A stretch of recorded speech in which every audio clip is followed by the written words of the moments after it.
Matapos mapanalunan ang titulong Little Miss Philippines 2012, regular na natin siyang napapanood sa Eat Bulaga. Wala nang nagulat ng magsunod-sunod ang guesting at TV appearances ng bibong bata mula sa Angeles City. Kabilang na rin siya sa Sunday sitcom na Tweets for My Sweet. Ngayong hapon sa Star Talk TX, makikipagkulitan siya sa Star Talk TX at Eat Bulaga host na si Joey De Leon. Ang pinakabagong child wonder, Riza May Dizon, live!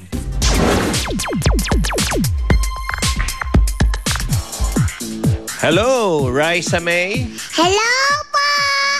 Yan. O, alam niyo, ito sa Bulaga, sanay na naming makausap to, pero iba itatanong namin sa'yo. Ha? Ikaw ba alam mo ang ibig sabihin ng chismis? Apo! Ano ang chismis? Yung ano po, nag-uusap. Nag-uusap o kaya mga pinag-uusapan. Si Lolit Solis, kilala mo? Apo! Sino si Lolit Solis? Yung babae po dito.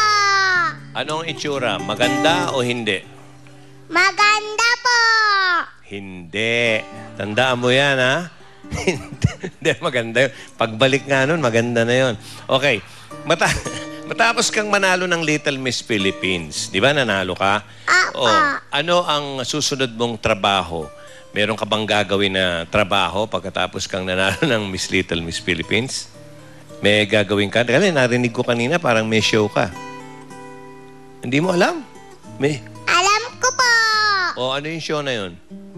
Quit for my sweet po. Puwet for my puwet? Hindi po. Quit for my sweet po. Quit for my quit. Hindi ka ba napapagod? Hindi po. Kasi po, pangarap ko po talagang maging artista. Alam niyo mga kaibigan, ilang taon ka na? 7 po. 7 na po yan. Talagang maliit lang siya. Yung lola niyo po, malaki lang sa kanya ng ganyan. Hindi, totoo yan. Di ba? Ganon, si lola, maliit lang. Si lola mo, ano pangalan ni lola? Dito lang po siya sa mama ko. Kaya nga, yung nanay niya naman, ganyan lang. Dito yung lola. Ganon sila. Okay, maraming natutuwa sa'yo, Riza May, dahil matalino ka, masayahin, tsaka malusog ka. Ano ba mga kinakain mo sa araw-araw? Gulay po! At tsaka po fish, at tsaka po paksiw. Tsaka po 2 kanin. Dalawang ganong kanin lang? 2 plato? 2 plato po. Okay. May mga tanong kami sa iyo. Kung magkakaroon ka ng pelikula, ano ang gusto mong gawin? Yung magpatawa, yung comedy, o mag-iiyak, magdrama? Ha? Ano mas gusto mo? Drama o comedy? 2 po. Aba, double program, ha? Marunong ka. Yung comedy, nakakapag-comedy ka naman, natatawa naman sila sa Bulaga sa'yo, tayo, kami. Pero yung drama, marunong ka bang magpaiyak? Opo. O sige, sample. Kunyari, iyak ka ng eksena. Sige, magsalita ka. Yan, nawala ang laruan mo. Hinahanap mo. Ready? Action. Kunyari, ako nanay mo.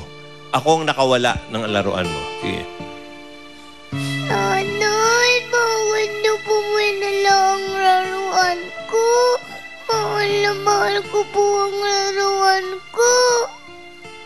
Anak, may sarili na ako mga laruan.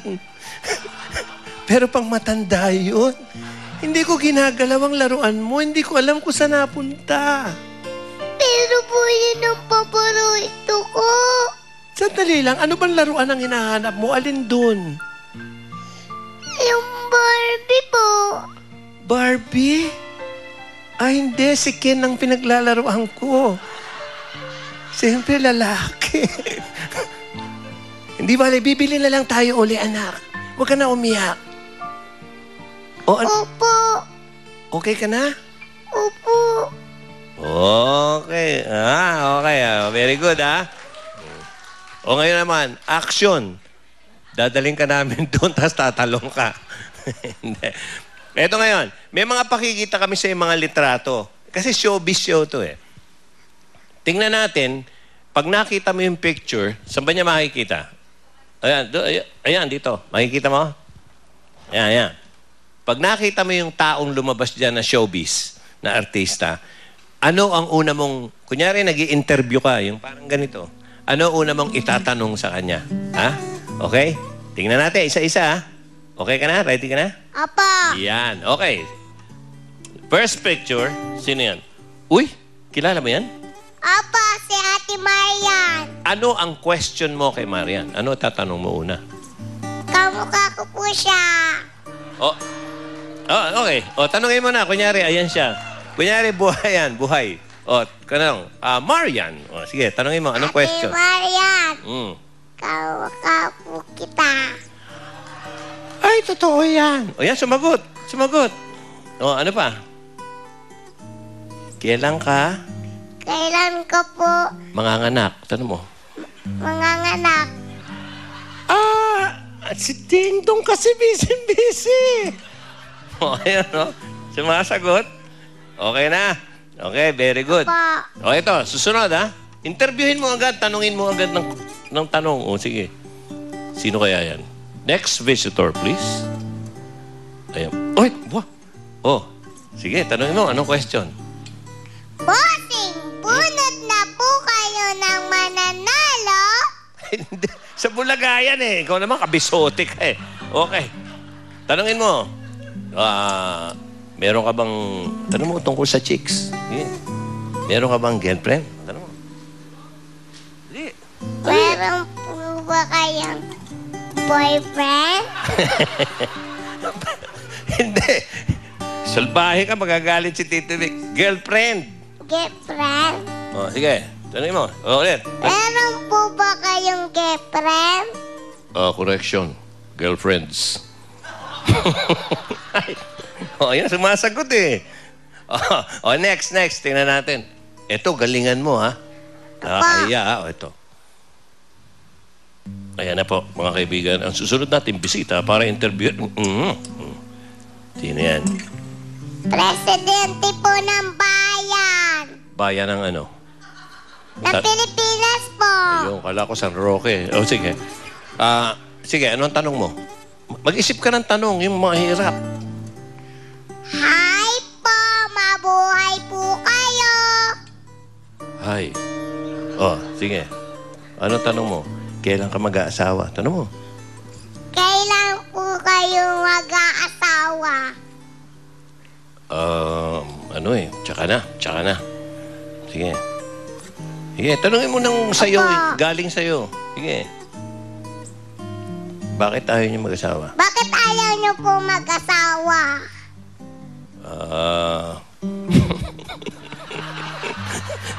Ayaw sumagot eh. Ayaw sumagot? Ano? Ayaw sumagot eh. Sabihin mo, paturo kayo kay Big Soto. Sige. Paturo po kayo kay Bossing. Paturo ng ano? Ng paano manligaw ng chicks. Nang paano po ang ligaw ng chicks. Ayan, ganun ang interview, malakas. Okay, ito, isa na lang. Oh. Opo. Okay, busy kasi si President eh. Ito interviewin mo talaga, lakasan mo boses mo. Ayan na. Ayan na, ha?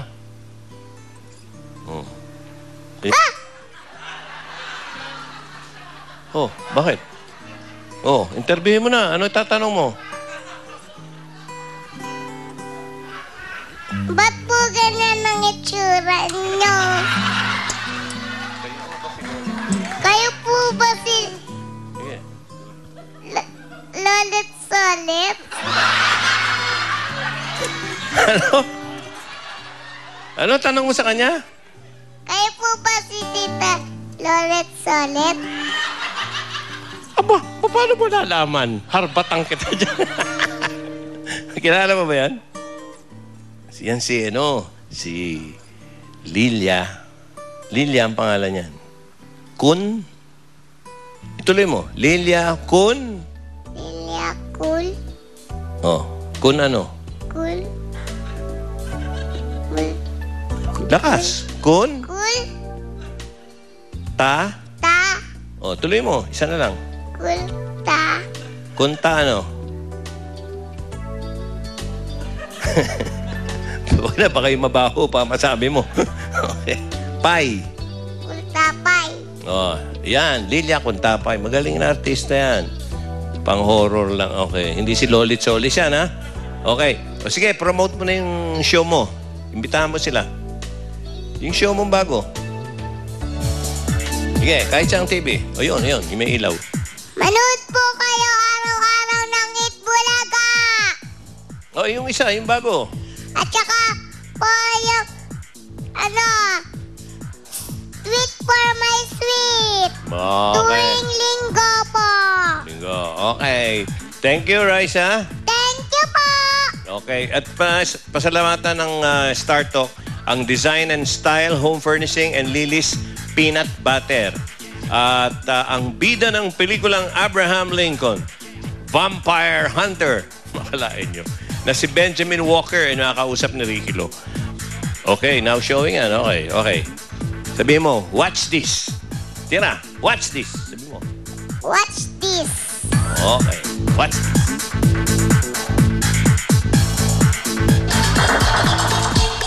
It's very important in portraying Lincoln to be respectful and to know exactly what you're talking about.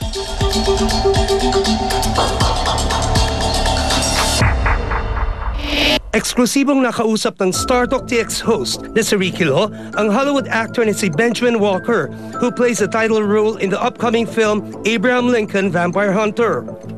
Inspired by the life and times of the 16th President of the United States, ang pelikula ay batay sa librong isinulat ni Seth Graham Smith na nakakwentuhan din ng entertainment editor. Ben, first, how much about Lincoln did you know? And how much more did you find out about him during and after doing the movie? I think what's fascinating about him as a superhero is that he was an ordinary man who did extraordinary things, that he came from nothing and made himself into one of the greatest American heroes. Seth, could you please educate us how much of the book is facts and how much is fiction? It's so intriguing. I worked very hard to weave them together tightly so that they almost become the same. If you take the vampires out of the book, it's almost the real story of Abraham Lincoln. Would you say that the vampires in the story are metaphors, symbols for oppressors and slave drivers during Lincoln's time? Absolutely. Ayon kay Seth, pinagsama niya ang napakaraming kwento tungkol kay Lincoln at sa mga vampires dahil ito ang hinahanap ng mga tao. There's 16,000 books about Lincoln. 16,000. Then there's so many books about vampires, and vampires have been, an enduring, like we were talking about in the Philippines with the floating vampires detaching from the body. Yes. Every culture. They're called around the world. manananggal. Yeah, they detach from the body. Manananggal, yeah. Very interesting. Every culture around the world has a vampire mythology. And so there's an appetite for these characters. Anyway, Ben, any vampires in your childhood? Not that I know of. I think I may have dated a few, but... Oh. Did he bite? Oh, yeah, sure. If not physically, certainly emotionally. But I've survived. Yeah. Have you been heartbroken by a vampire? Oh, sure, yeah. It's bound to happen. Yeah. What was it, Manananggal? How do you say it? Manananggal, yes. Manananggal, yeah. Manananggal, because They're everywhere. could you invite fans back, vampire fans back in the Philippines? Sure. Please come watch our movie. Thank you for sharing this fine gentleman with us, and we hope you enjoy it.